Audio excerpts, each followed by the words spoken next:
Bible मुकद्दस में से पहली किताब पैदाइश की किताब, इसका 8वां बाब, इसकी 6 आयत से लेकर 12 आयत तक हम भाई नदीम के साथ मिलकर पढ़ेंगे। मैं दरख्वास्त करूँगा भाई नदीम सामने आ जाएं। पैदाइश की किताब, इसका 8वां बाब, उसकी 6 आयत से लेकर 12 आयत तक। आज हम कलाम में से अपनी रहनुमाई के लिए पढ़ेंगे पैदाइश की किताब, उसका 8वां बाब, उसकी 6 आयत से 12।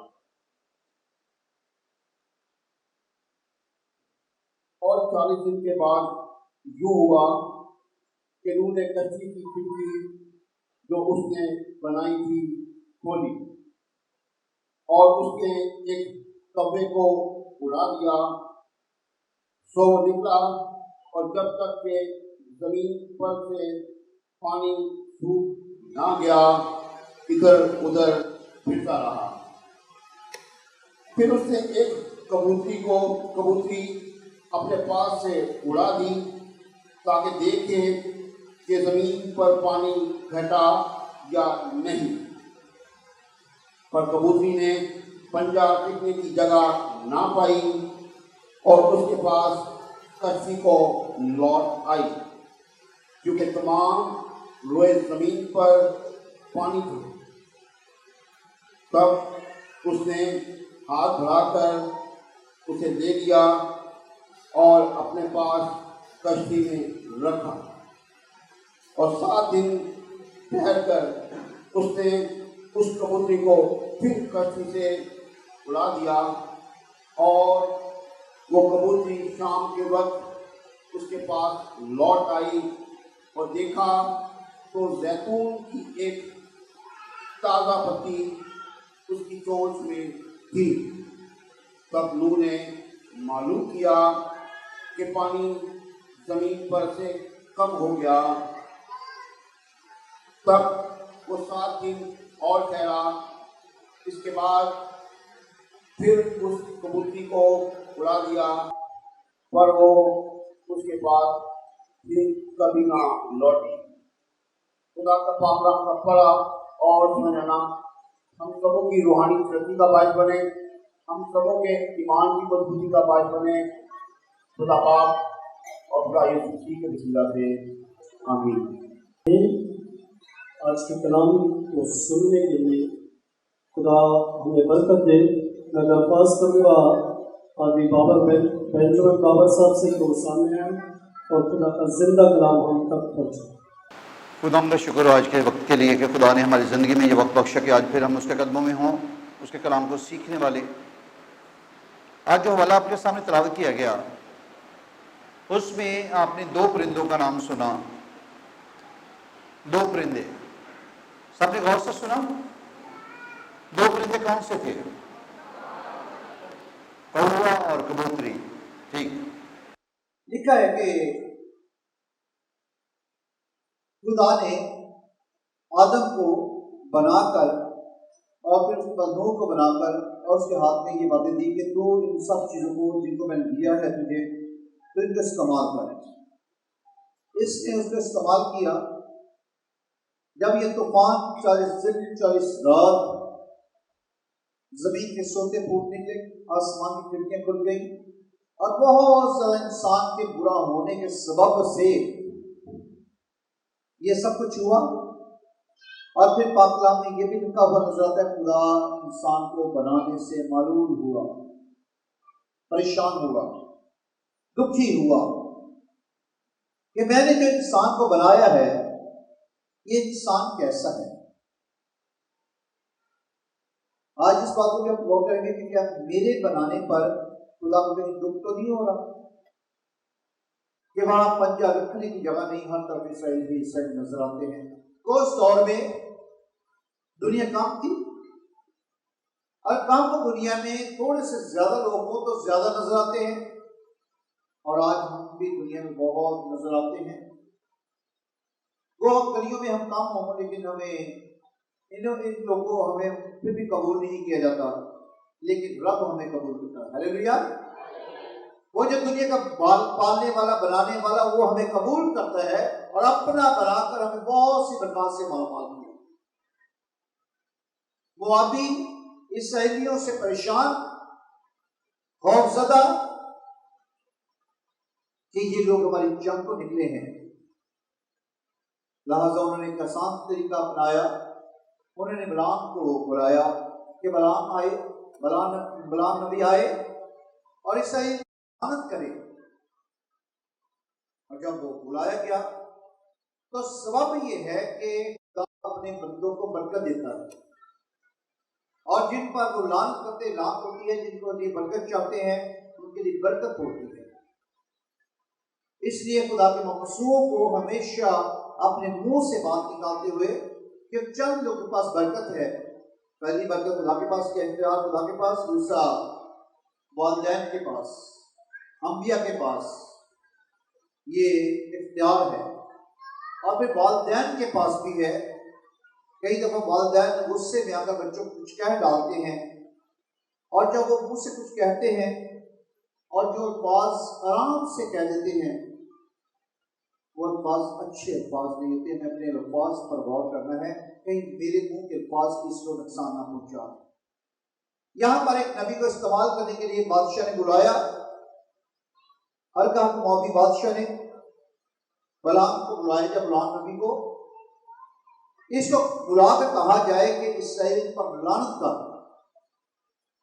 वो जानता है इस बात, कलाम से वाकिफ है लेकिन ईमान नहीं है, खुदा की ताबेदारी नहीं है। अगर खौफ और डर खुदा का हो तो कोई चीज हलाक नहीं कर सकती। जब खुदा का खौफ जिंदगी में ना हो तो लोग लानत के अल्फाज इस्तेमाल करते हैं और बड़े बड़े जगहों पर से लानत के अल्फाज निकलते हैं।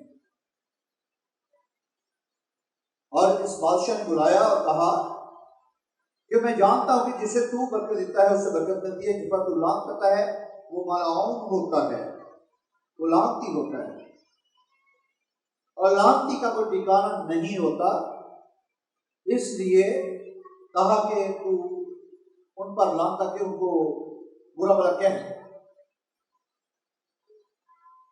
गुलाम ने उसको कहा कि मैं कौन हूं जो खुदा के लोगों पर लानत करूं, लिहाजा मैं खुदा से बात करता हूं, खुदा से कहता हूं मेरा रब जो मुझे कहेगा वो मैं करूंगा। लिखा है उन्होंने फिर एक पैगाम भेजा, कहा कि उसको लेकर आओ। लोग आए उसको लेने के लिए कि बलाम तुम्हारे साथ चल, बादशाह ने तुझे बुलाया है ताकि तू इसराइल पर लानत करे। उसको एक गदी पर बैठाया गया और ये गिनती 22वां बाब है, उसकी 23वीं आयत। जब उसको एक गदी पर बैठाया गया तो गदी चलना शुरू हुई और गदी को खुदा का फरिश्ता नजर आया जो उसके सामने तलवार लेकर खड़ा हो गया। गदी ने जैसे ही एक फरिश्ता को तलवार लिए खड़ा देखा, आपने 120 सुना होगा, देखा होगा या महसूस किया होगा। कहते हैं कि जब किसी की जान निकलती है या कोई मरने के करीब होता है, जानवर बोलना शुरू हो जाते हैं, जानवर को कहते हैं फरिश्ते नजर आते हैं। लिहाजा अगर हम कहेंगे जानवर के पास बिल्कुल अकल नहीं है तो कई दफा आप सड़क पर खड़े कर देखें, जो जानवर सड़क क्रॉस करते हैं इधर उधर देखते हैं, देख के फिर भाग के कोशिश करते हैं उसको क्रॉस करने की। इंसान ऐसी अकल मारी गई, चलते इस तरफ है देखते दूसरी तरफ है, ऐसी अकल खराब हो गई, उल्टा चलना ज्यादा पसंद करते हैं बजाय सीधा चलने के। और जानवर इस बात का ख्याल करते हैं।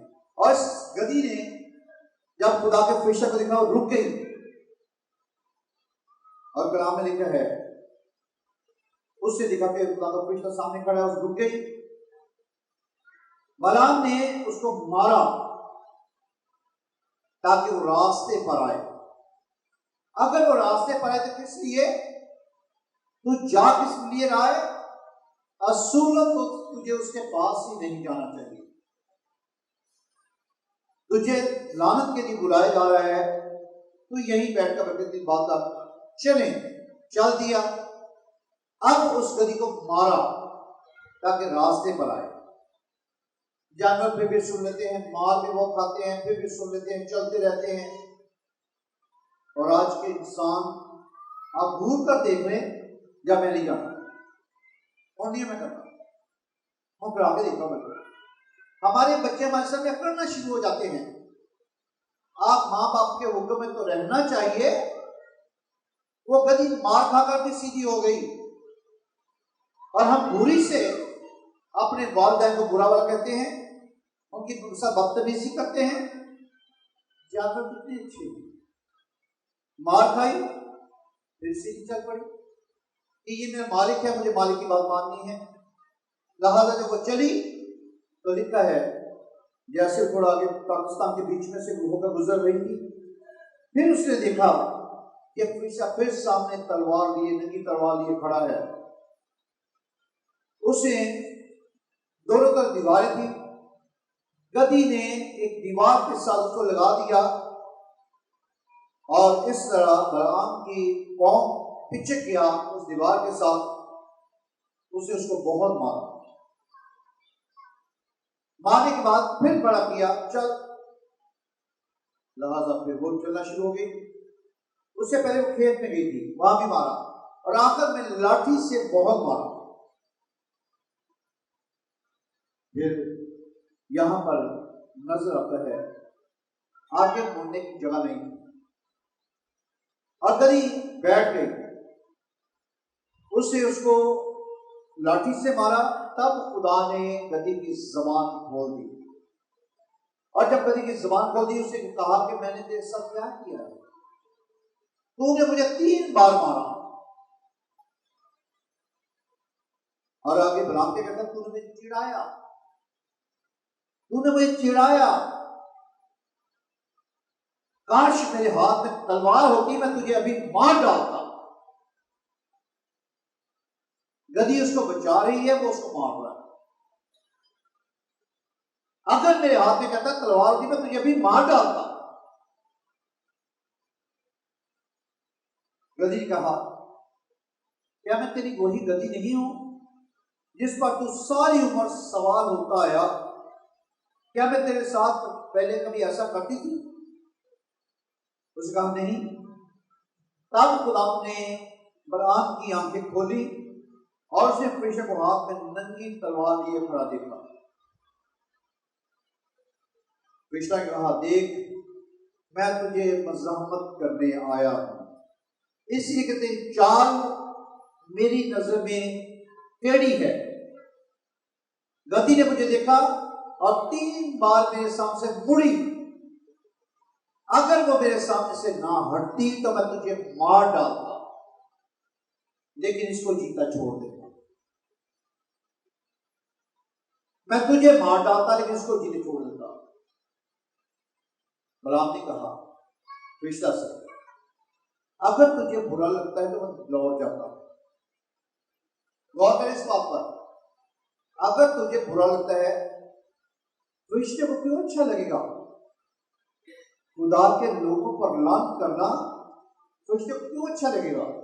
फरिश्ता तो खुदा की ताबेदारी में है और खुदा का भेजा हुआ है, इसलिए उसको क्यों बुरा लगेगा? उसको तो ये ठीक लगेगा कि खुदा की ताबेदारी में है, खुदा की बात सुन रहा है। सुनिए गौर से, इधर देखिएगा, इसको क्यों बुरा लगेगा? इसको तो अच्छा लगेगा, वो खुदा की ताबेदारी में सुन रहा है। इसलिए इसने कहा कि ठीक है, तू जा।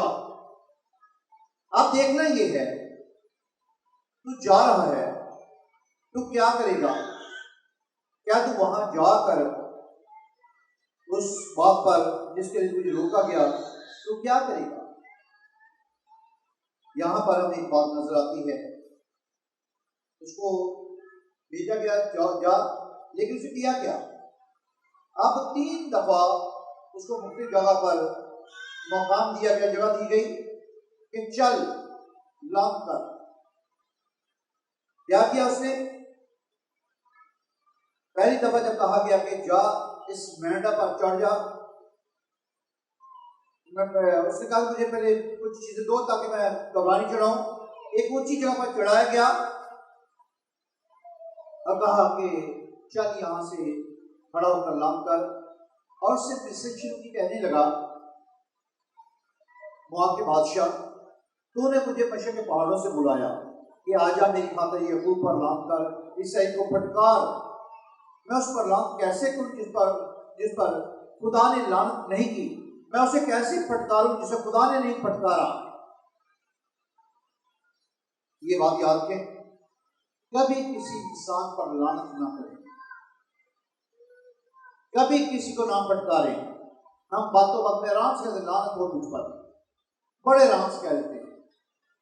हम खुदा के चुनिंदा लोग हैं, और खुदा की कारागरी को जिसको अपनी शक्ल शिबी पर उसने बनाया, जब हम उस पर लानत करते हैं तो सीधा उस खुदा को की तहकीर करते, बेइज्जती करते हैं। इसलिए ये वाजिब और मुनासिब है कि जिस पर खुदा लानत नहीं करता हम उन पर लानत ना करें। खुदा बरकत चाहता है हमारे लिए। और फिर बिलाम ने कहा, तूने क्या किया? मैंने तुझे कहा तेरे पर लान कर, और तू उनकी बरकत की बात करता है। और यहाँ पर उसको नौवीं आयत में नजर आता है, लिखा है, एक ही कौम वो कौम है जो अकेली बसी रहेगी, मगर दूसरी कौमों के साथ मिलकर उसका शुमार ना होगा। याकूब के घर की जरों को कोई मिल सकता है? बनी इसराइल की चौथाई कौन शुमार कर सकता है? उल्टा उसकी तारीफ करता हुआ नजर आता है। तब बिल्क ने जो बादशाह है उससे बालाम को कहा, तूने क्या किया? मैंने तुझे बुलवाया कि तू दुश्मनों पर लान करे, तूने उनको बरकत दी। उसने जवाब में कहा, मैंने इस बात का ख्याल क्यों ना करूं जो खुदा मेरे मुंह में डाले? मैं इस बात का ख्याल क्यों ना करूं जो खुदा मेरे मुंह में डाले? खुदा ने हमारे मुंह में अच्छी बातें डाली हैं, बुरी बातों को हमने अपने अंदर डाला है। खुदा ने जब इंसान को बनाया बुरी बातें नहीं डाली उसके अंदर, बुरी बातें हमने उनको जगह दी ताकि हमारे अंदर बुरी बातें हों, और फिर जो हमारे अंदर होता है वही हमारे मुंह पर होता है। जो तेरे अंदर है वही तेरे मुंह पर आता है।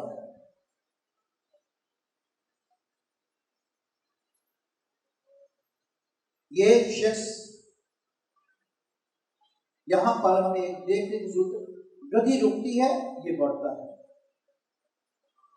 आखिर तक इससे खुदा ने ये करने नहीं दिया कि तुम उन पर लानत करो, और हम पर भी ये बात नहीं, हम पर भी ये मुनासिब नहीं।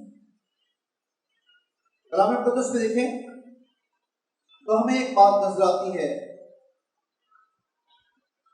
खुदा कहता है की किताब उसकी 34वें बाब की 10वीं आयत में, देख मैं कह मानता हूं तेरे सब लोग के सामने ऐसी करामात दिखाऊंगा, ऐसी करामात दिखाऊंगा। ये सब करामात ही हैं। अगर हम इन करामात से, खुदा की बातों से कुछ नहीं सीखते तो हमारी जिंदगियां बड़ी बेकार सी हैं। और फिर कलाम में लूका की इंजील उसके 18वें बाब की 27वीं आयत में बताता है, उससे कहा जो इंसान से नहीं हो सकता वो खुदा से हो सकता है, वो खुदा से हो सकता है, और ये खुदा ही तो कर रहा है।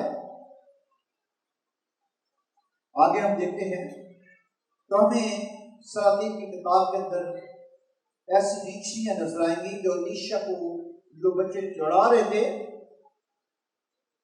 उनको खा जाती है। आज खादों की इज्जत उस तौर से नहीं की जाती, खादों को ठट्ठों में उड़ाया जाता है और ढूंढा जाता है कि वक्त मिल जाए तो हम इसकी बेइज्जती करें।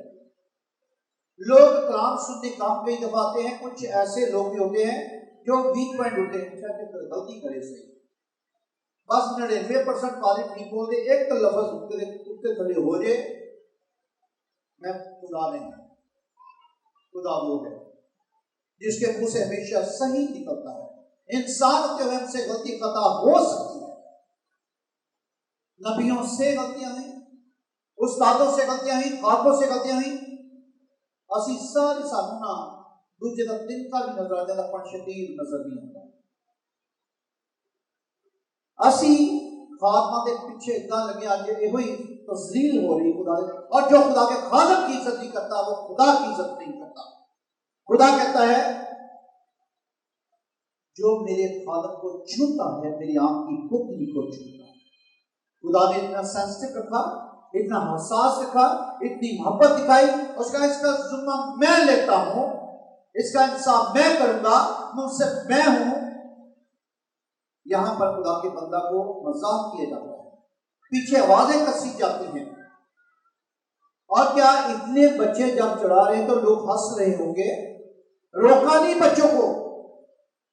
चाहिए ये था कि जब अलीशा नबी खादम गंजा हो, खादम कैसा हो, खादम की इज्जत हम पर वाजिब लाजिम सही है, हमें लाजिम इज्जत करनी है। मैंने अपनी खिदमत के दौरान देखा है जब खादम के खुरान को बाल होती कहते हो यार इसी तक कटरी नहीं रहना, छठो करा, ये तो अपनी जाते रहेंगे, ये तो आते जाते रहते हैं, यानी इनकी कोई इज्जत ही नहीं, ये तो वारा ने, हमने यही रहना है, लिहाजा हम में एक हो जाए, हम अपनी बात को ठीक रखें, खादम की तस्लीम होती रहे।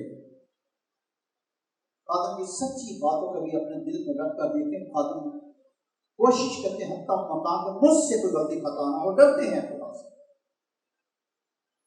कम से कम खुदा का खौफ। और सबसे ज्यादा खौफ तो आप लोगों का होता है कि आप में से कोई उठ के कोई गलत बात ना कर दे। फूक फूक का कदम उठाते हैं, डर डर कर ज़िक्र-ए-खुदा को बुलाते हैं। मैं परसों यही जुम्मे वाले दिन से रात 2 बजे तक हम सब मिलकर यहाँ काम कर रहे थे। रात 2 बजे मेरे साथियों में से कोई नहीं सोया, हम मिलकर खुदा का काम एक कर रहे थे। और रात 2 बजे जब हम यहाँ से बाहर निकले तो मुझे फिर कहा कि भाई साहब टाइम बहुत हो गया, अगर आप यही सो जाए तो ये ठीक होगा। मैंने इनकी वाजिब जाना कि टाइम कितना सा रह गया दिन चढ़ने में, सो जाता हूँ। मैं यहाँ से जब 11 बजे सुबह 12 बजे यहाँ से निकला तो रास्ते में देखो करता करता जा रहा था, तो फिर मैं जब डिफेंस से आगे पहुंचा मुझे फोन आया, भाई साहब आप कहाँ हैं? मैं कहा मैं घर की तरफ जा रहा हूँ। जब वापस आए 2 मिनट हमारे साथ वक्त गुजारा। मैं डिफेंस से खुदा के खादम बंदा के पास बैठा था जिससे मुझे स्पेशली बुलाया।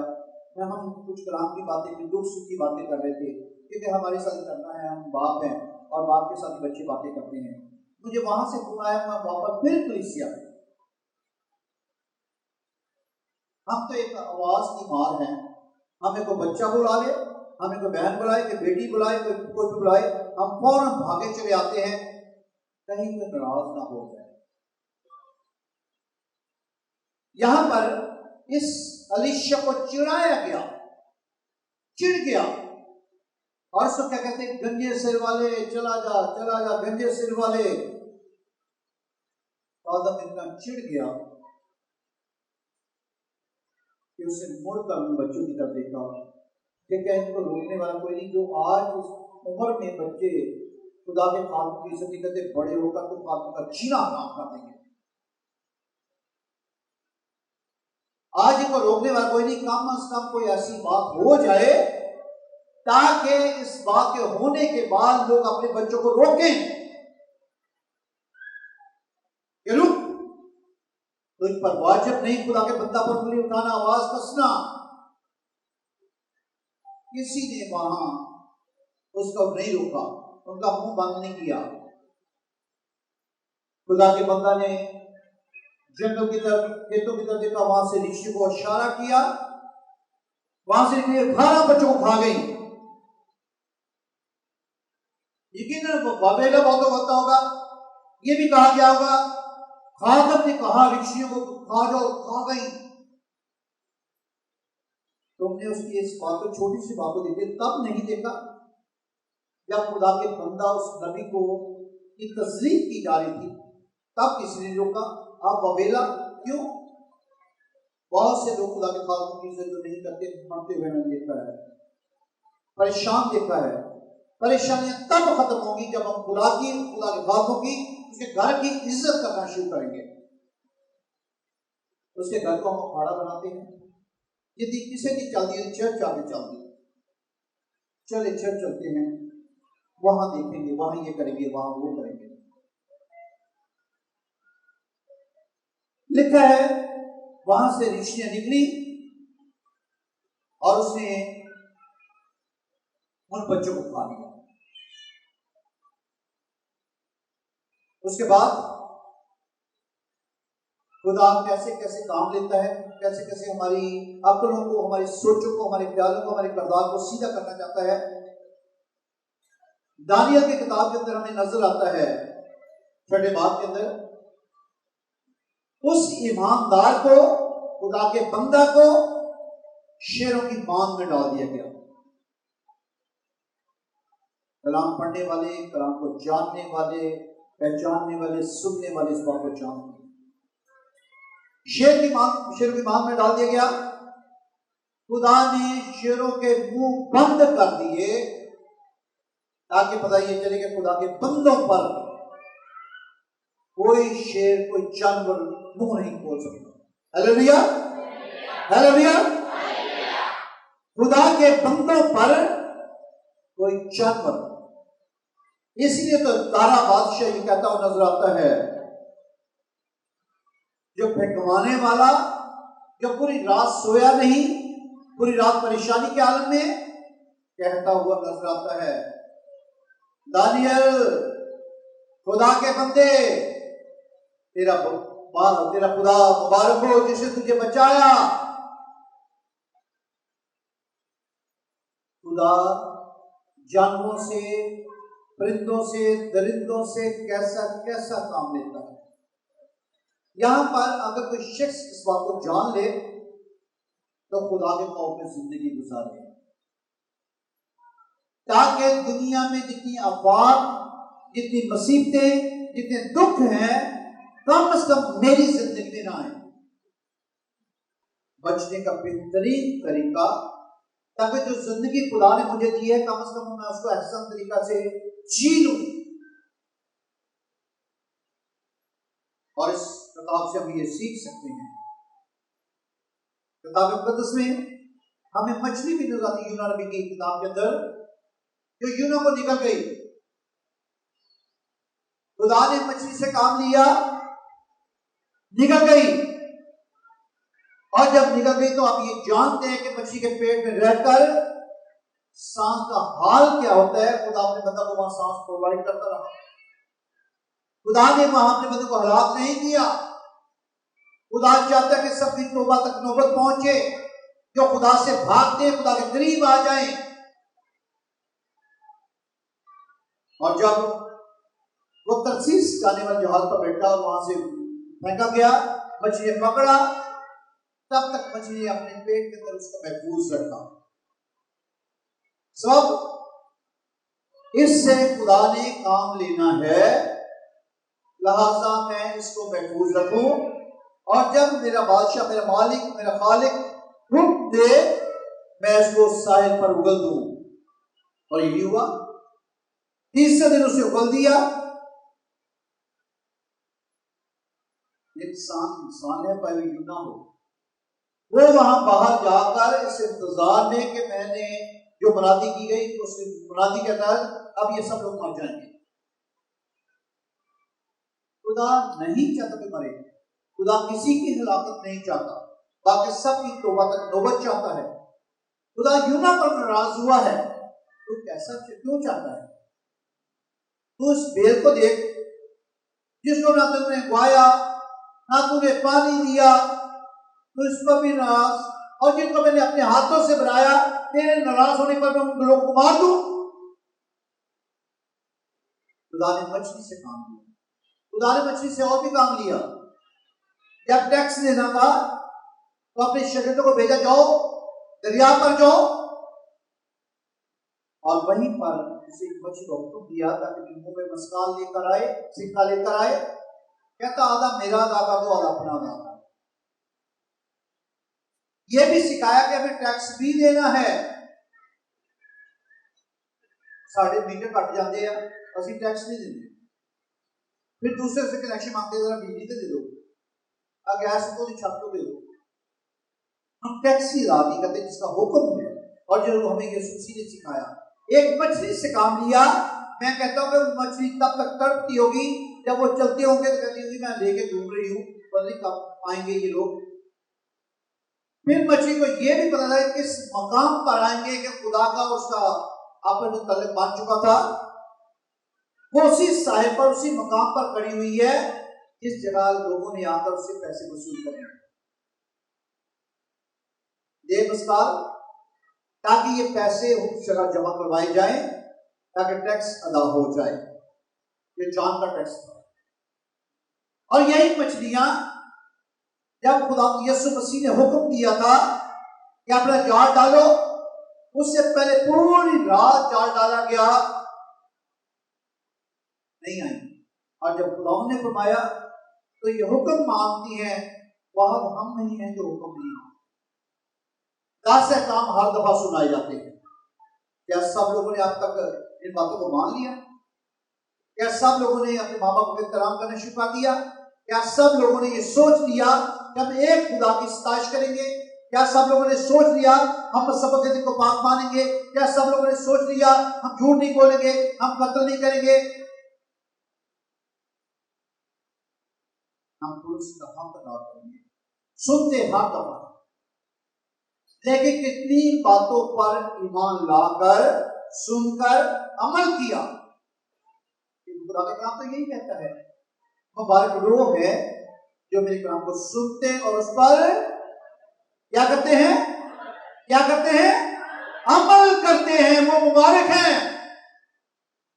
मछली अमल करती हैं, परिंद, जानवर, खूंखार दरिंदे भी अमल करते हैं। हम इंसान अमल नहीं करते। ये सारे नबी के सहीफा में और यलिया नबी के सहीफा में लिखा हुआ ये नजर आता है, मेरे लोग वापस नहीं आते।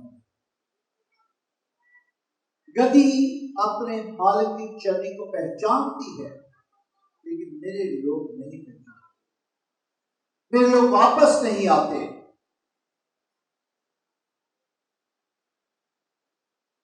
अगर इस कलाम की समझ आ जाए और हम सब सारे काम छोड़कर अपने मालिक के कदमों में हमेशा हुआ सुनते हैं, अमल कहां है, कब करेंगे? कब्र में उसकी सताइश नहीं होती, मरने के बाद कोई तौबा नहीं है। अमीर आदमी जितनी मर्जी चीखें चिल्लाए, कोई कुछ नहीं होगा। जिंदा रहकर ही हमें अपने इस पर सोचना पड़ेगा। हेरोदेस बादशाह, इसने खुदा के लोगों को तंग किया, इसने खुदा के लोगों पर घेरा तंग किया, परेशान किया। और एक वक्त आया, लिखा है उसको मार दिया गया और फिर उसको कीड़े पड़ गए क्योंकि उसने खुदा की तमजीद न की। तमजीद करने का मतलब सिर्फ ये नहीं है कभी कभी गीत गा लेना, कभी कभी दुआ कर लेना, कभी कभी बाइबल बोल लेना। तमजीद का मतलब यह है कि उसकी फरमाबरदारी करना, उसकी बात पर चलना, उसको कबूल करना। जिन्होंने उसे कबूल किया वो खुदा के फरजांद ठहरते हैं। जिन्होंने उसे कबूल किया उनके लिए निजात का इंतजाम है, जितने उसको मानते हैं उनके लिए अच्छा इंतजाम है, उनके लिए नहीं है जो सिर्फ यहां से काम नहीं करते, सिर्फ जुबान तक करते, उनके लिए नहीं, जो दिल से अपने रब को मांगते हैं। एक खुदा का सच्चा खादम एक जंगल से जा रहा था, रास्ते में उनको भूखा शेर मिल गया। शेर ने कहा अच्छा हुआ आप आ गए, लोग गजी आज ध्यान खावा मजा आएगा, तुम चंगा खा पी के बड़े हुए हो, चंगे ताजे हो, अब मैं तुझे खाऊंगा। तू मुझे खा नहीं सकता, तू मुझे खा नहीं सकता, इससे मैं खुदा का बंदा हूं, तू मुझे नुकसान नहीं पहुंचा सकता। तुम्हारे मुंह हाथों पर बंद किए गए हैं, खुदा के बंदों पर बंद किए गए हैं तो खुदकुशी का रास्ता। उसके करीब आया तो उसका मुंह तौर से नहीं खुल रहा था, उसको खाए। उसका भगत जी, साधु जी, भूख तो मुझे बहुत लगी है, अब खाना तो मैंने है, चले आपको नहीं खाता, लेकिन मुझे ये बता दे खुदा के लोग होते क्या है। उसका मेरे करीब आ, अगर तुझे को रब वाली बात मेरे अंदर नजर आए या जो खुशबू मेरे अंदर नजर आए, बदबू हमेशा उन लोगों के अंदर होती है जो खुदा की नहीं होती। और गुनाह की बदबू फर्क है, गुनाह की बदबू फर्क है, उसकी मोहब्बत की खुशबू डिफरेंट है। हालेलुया, उसकी मोहब्बत की खुशबू डिफरेंट है। उसका मेरे पास आ, मुझे सुन, मेरे करीब आकर उस वक्त को, उस मोहब्बत को महसूस कर।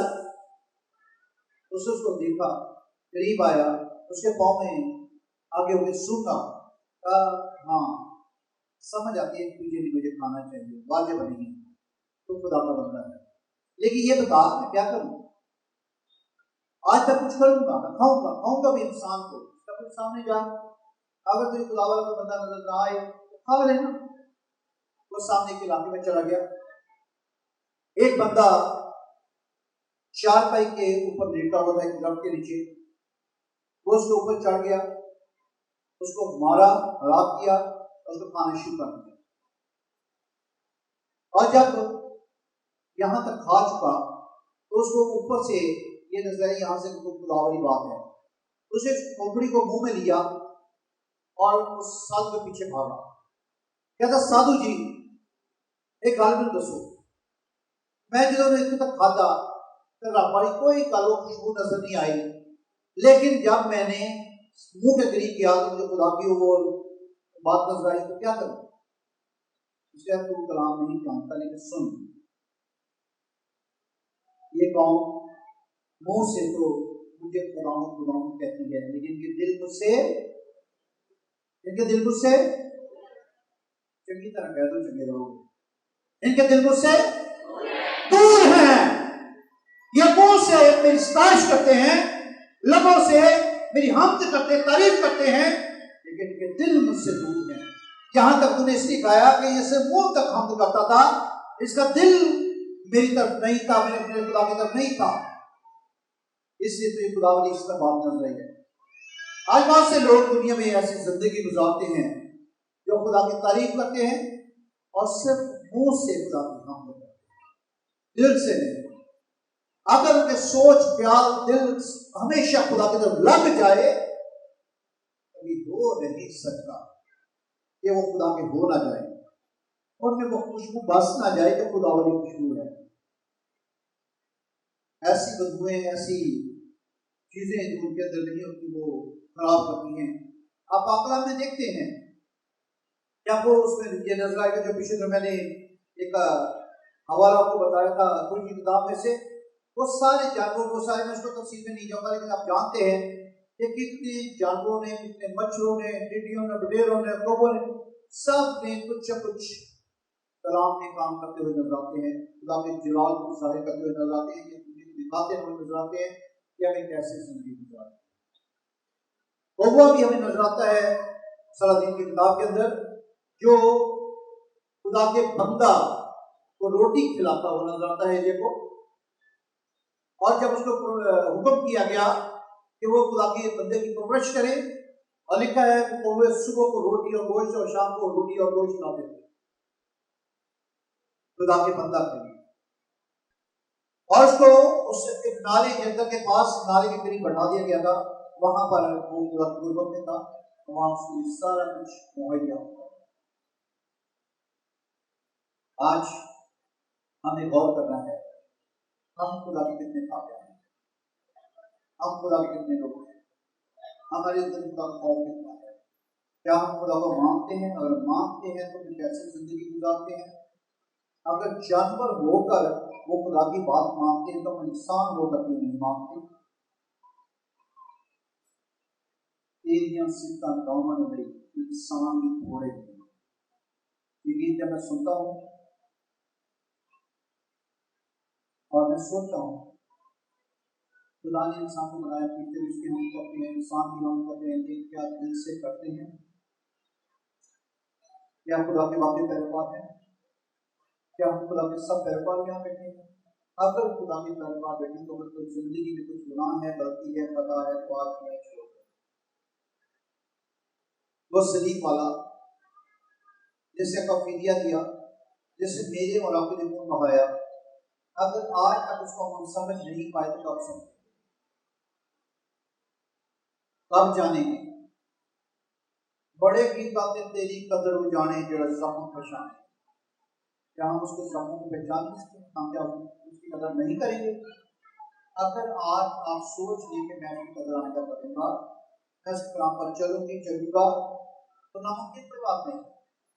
सिर्फ सोचना है, सिर्फ गौर करना है, सिर्फ सच पाना है, सिर्फ खुदा के ताबे हो जाना है, और ताबे होने के बाद हमारी जिंदगी तब्दील होगी, हमारी बढ़ते बातें। खुदा इस कलाम के वसीले से सबको बड़ी बड़ी